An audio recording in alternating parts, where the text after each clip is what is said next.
This is Silicon Sports Spectator, and we are a sports podcast covering all of the Bay Area fan experience. And we are actually going to talk about pro sports. Unlike other sports podcasts that bring on their girlfriends to do album releases, yes, Taylor Swift and Travis Kelce, this is The Spectator, and we got music too.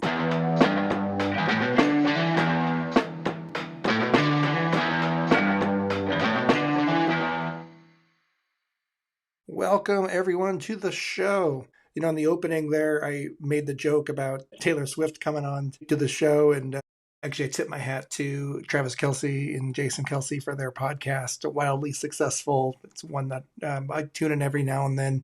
But of course, with the big exciting news this week where Taylor goes on there and announces her album. Really cool. You know, probably not your typical sports show guest, but at the same time, when you have the most popular person on the planet, you, of course, don't turn that down. And what a cool way to engage with her. I really enjoyed that show. Check it out. It's a great episode, not only if you're a Taylor Swift fan or if you're a football fan, and those two worlds are colliding, but do check it out. It's a masterpiece in good conversation. So I learned a lot from that one. But, just a funny thought experiment too about that is, could you imagine if Taylor Swift were to walk up to me on the streets and say, "Random podcaster, Joe, I'd love to be on your show to announce my album." If she were to come on my show and announce her album, literally the power of this person, Taylor Swift, would make me the second most popular person, at least for a day. And how life-changing would that be? Just by virtue of, hey, I want to go on your show. She's a Silicon Sports Spectator fan and likes that format and randomly won the lottery, so to speak, and lets me do that. I mean, literally, it would be a life-changing event for me if something that huge were to happen. And I just bring that up to say I'm not expecting that, nor am I trying to will that, but it's just this crazy thing about I'm just providing some little bit of entertainment in this world, but the power that some people hold just by virtue of their popularity or whatever. And I would argue that she's probably one of the most recognizable or famous people in the world, of course. How just that little bit of influence, if she were to bring me into that circle, how that would impact, I say me, but really just any one individual. And it's incredible to think about that. Where I have my dozens of subscribers, where would we break the internet by all of a sudden getting millions? It's just very mind-boggling to think about that. And so I will bring up, though, just in terms of the podcast, some things I am working on right now. I'm happy to share a little bit. One is I am on a quest, and this really has been a goal of this podcast for a long time. Again, you know that I'm a big fan of these sports in our area, and I thought, could I even leverage this platform as a way to get credentials to go and cover a live event? Not so much for the sports, but I really like the storytelling aspect. And could I land an interview with someone after the game or post questions that the audience gives? These are all ideas that I'm considering. But getting credentials would be a first step in, I think, towards this better telling. So I've actually been reaching out to a lot of the venues, PayPal Park, Oracle, and the teams at Chase Center, asking, hey, what does it take to get credentials? Now, some of these, there are just league-governed rules, like Major League Baseball and the NFL. The leagues control access to who gets credentials, and so those are a little bit trickier to get. Surprisingly, though, for the other venues, or at least thus far, I haven't been flat-out turned down, nor does there seem to be an exact rule. I think they give a little bit of flexibility as to who can attend. So bloggers or podcasters and other non-traditional journalists may have access to that. I was at the Valkyries game this week, and I was right next to the press section. I guess that's in, the 120 section or something like that at Chase Center. And I was looking around and, seeing, again, these weren't traditional media outlets there covering the game, but I kind of wondered who they were. It's probably a lot of social media accounts, whether for the league or the teams. That's probably, a lot of them are too. Gathered just by the, couple dozen, people that were there in that press section, that there probably are some non-traditional outlets or channels, whatever, where they're covering the game. And I was thinking to myself, why not throw out invitations? It's cool. So again, some things in the works here. We'll see if that actually happens. I sense that we're not popular enough yet to be able to sit at the cool kids table, and that's okay. We're growing. but it gives me something to aspire to. That's all right. But I'm also asking myself too, what I can do to sort of legitimize my case and show up. And what do I want to cover? That would be maybe a unique way of doing that helps the team and adds some unique value. So I've been thinking about that a lot. Something I think I'm going to start working towards is I'm thinking of building a website. This is also an area that I don't have a lot of experience in doing. Just a central place where people can kind of view a portfolio of things that I've done or stories that I've covered, but also maybe provide some additional value for fans, subscribers, maybe a newsletter feature or an area where I don't want to reveal all my secrets yet, but some area where I'm providing you, the fans, of some resources where you're wondering where and how to get tickets for a game or something like that, or what experiences you want to have before or after a game or during a game for that matter. Maybe I would provide some helpful tips on a website instead of you having to comb through podcast episodes. Just things I'm thinking about. Would welcome your input on that. And thank you very much for entertaining that idea. I love the switch that's been turned on where this started out as a very humble little podcast with friends and everything like that, but already beginning to see a vision of something a little bit bigger, and I like the kind of storytelling that we're doing. A couple other things that I want to mention is I'm still lining up some interviews. I've been doing a lot of outreach to that. Got a lot of no responses, which is okay, but I'm also getting there actually is some genuine interest. So we'll see. I'm hoping as early as next week, I may have another interview getting lined up. It's pretty cool stuff. I also like doing collaborations with other podcasts. I wanted to give a shout out to Football with B-Wall. Now, this is a podcast of a dear friend of mine, and one that, if you know me, this is a podcast that I've been on to do their annual NFL preview episodes. They called upon me for the AFC East, especially around my Buffalo Bills fandom. And what that actually did was I started doing that maybe 2 or 3 years ago. And when we started doing that, it really kind of turned on this idea of, and this is my buddy who's doing this podcast hobby, and maybe I could do the same. And that helped launch this idea for this show. So Football with B-Wall. I will link you to the episode of this year's NFL preview that I kick off. I'm going to be focusing not only on the AFC East as I usually do, but also my home division, the NFC West, right? So I'll consider this my home territory and covering the Niners and their division a little bit in that episode. So do check out that full episode, Football with B-Wall. Here's a short clip from that conversation. In the NFC West, Joe, they got an easy schedule. They play 2 easy divisions. So I really think it's going to come down to those divisional matchups. And it seems like the NFC West, they always have wars against each other. So it's going to be really exciting to see who can win those divisional games. Yeah, I think so too. With the 49ers coming up, I think such a softball schedule. I almost have them like walking right into the playoffs. I don't, and we'll talk about them next, I'm sure. Yeah. Let's move right into the 49ers, right where you are in the Bay Area, Joe. Yeah, exactly. So this is now my account, right? Yeah.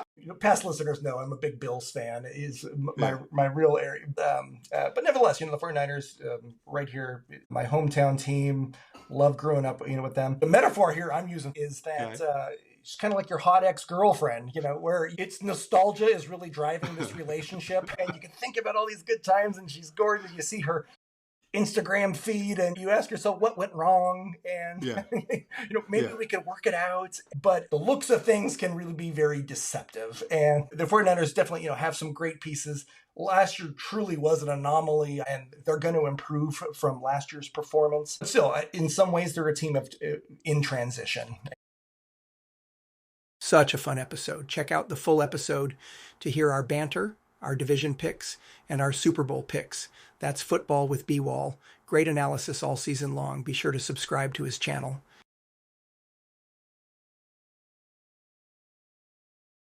But with that, let's talk about what our teams are up to. And I'm going to kick off this week in terms of sports stories with really just feeling really jazzed about our Golden State Valkyries, who in this past week, they went 3-0, 3 very strong wins. The team looks great and getting more and more comfortable and pulling away in the standings a little bit in our playoff spot, solidifying our position there. We're looking like this great team. We had wins against our rival LA Sparks. That was a cool game. A win over the Connecticut Sun. Nice revenge win there. I was at that game. And finally, we continue our winning streak over the Washington Mystics with another close win against them. This last game against the Mystics was a special one too because we had a couple of career highs.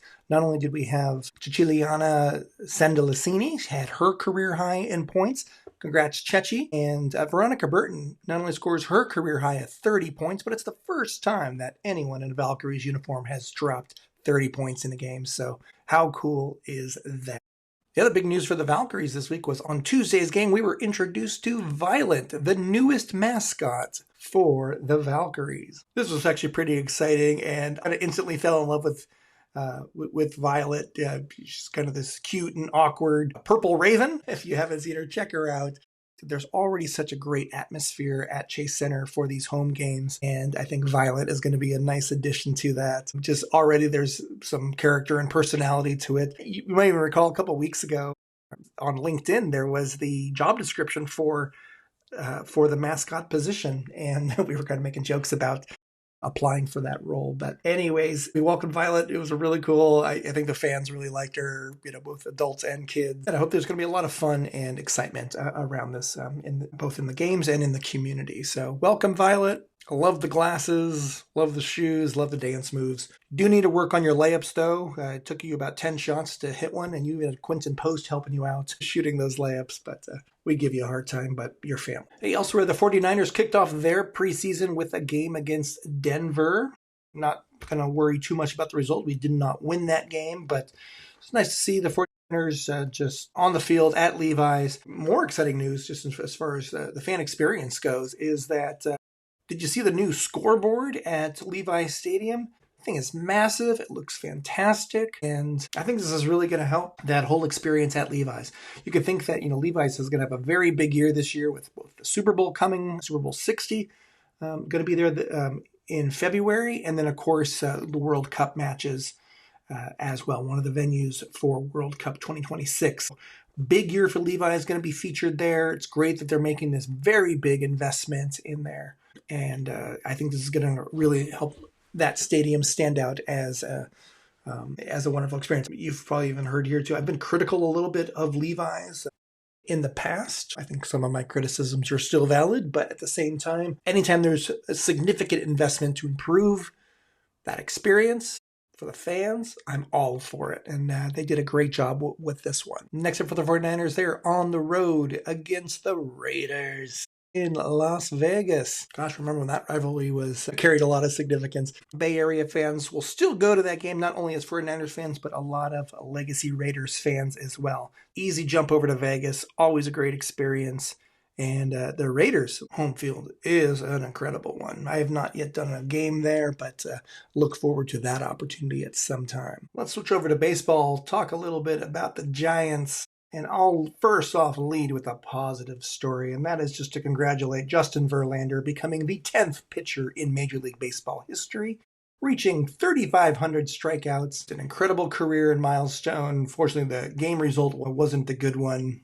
That was against the Nationals, but Justin Verlander, one of kind of the last great starting pitchers, maybe even something that unfortunately is a dying art a little bit, but Justin is one of those instant Hall of Famers and an incredible one. Exciting that he was able to hit that milestone as a San Francisco Giant. So congratulations to him and his storied career. Unfortunately, that's probably the only positive news I have for the Giants. It was a really rough week for them. We had series losses against the lowly Washington Nationals, and then this sweep against our division rivals and the San Diego Padres. And in all of those games, just almost a complete absence of consistency of any offense. And we're pretty much out of the picture now.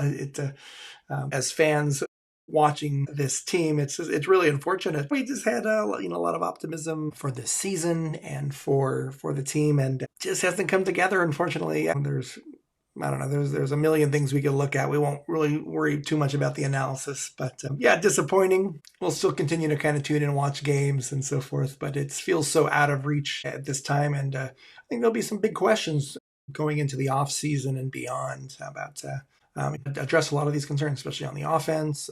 But it's not just the offense, though, either. I don't know.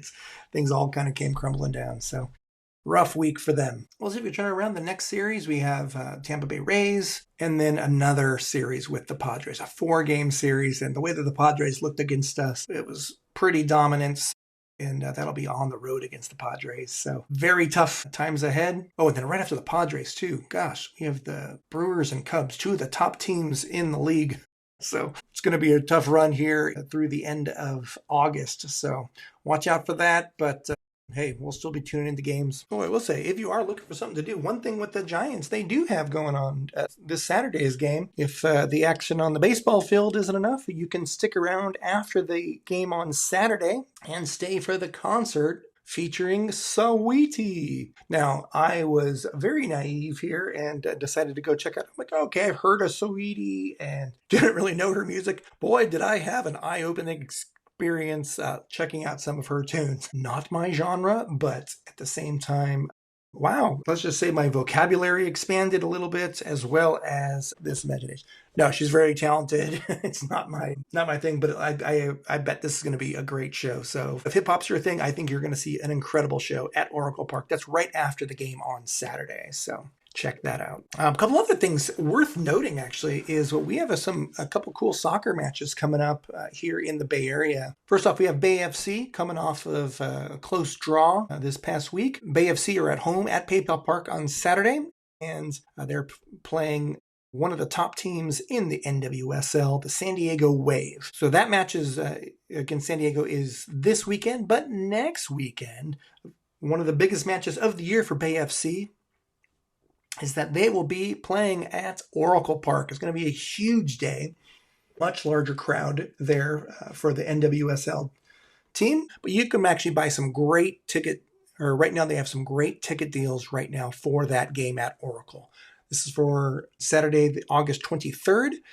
Right now, Bay FC has a mystery bag deal where it's a flat fee, $35, gets you a yet-to-be-determined seat. Could be one of the best seats in the house, could be up in the bleachers. Also, by buying that particular deal, it also puts you into a drawing for some additional swag and team merchandise. Great deal, $35. Check out Bay FC's website or newsletter for information about that deal. San Jose Earthquakes also have a cool ticket deal going on right now. This Sunday, they play San Diego FC, another San Diego team coming to town. And their match on Sunday, they have $25 tickets for seats in the supporter section. So this is on either end of the goal. Some of the rowdiest and loudest fans, you'll be standing and cheering the entire time. It's very high energy and recommend those. $25, it's a great spot and an incredible crowd. Check that out. Last recommendation I have for cool sports happening this weekend. I mentioned it last week, but just as a reminder, it's the USGA's Championship at the Olympic Club in San Francisco. Tickets for that, also grounds passes, are only in $35 for each day. So that goes Friday to Sunday. Looking to see some of the best young golfers who are rising stars in their sport. Check them out at the famous Olympic Club in San Francisco. Man, I just love that we have so many cool things going on here. I keep this running list of future activities, and I really want to tell you about some of the fun things that are happening in September. But you'll have to wait for future episodes, I think, because I don't want to get too ahead of myself. Last but not least, a special thank you and a special shout out to Kent Lacob. He is the Warriors' executive director of team development. He's had a front office role in the organization for the last 10 years. But he announced that he'll be departing the club this season. And it sounded like this news actually was shared in the organization a couple of months ago, as now made public. Kent Lacob, of course, is one of the sons of owner Joe Lacob. And, I was reading the article about this. I think it was The Athletic that I read the first story about this in. And really, this is an interesting reason.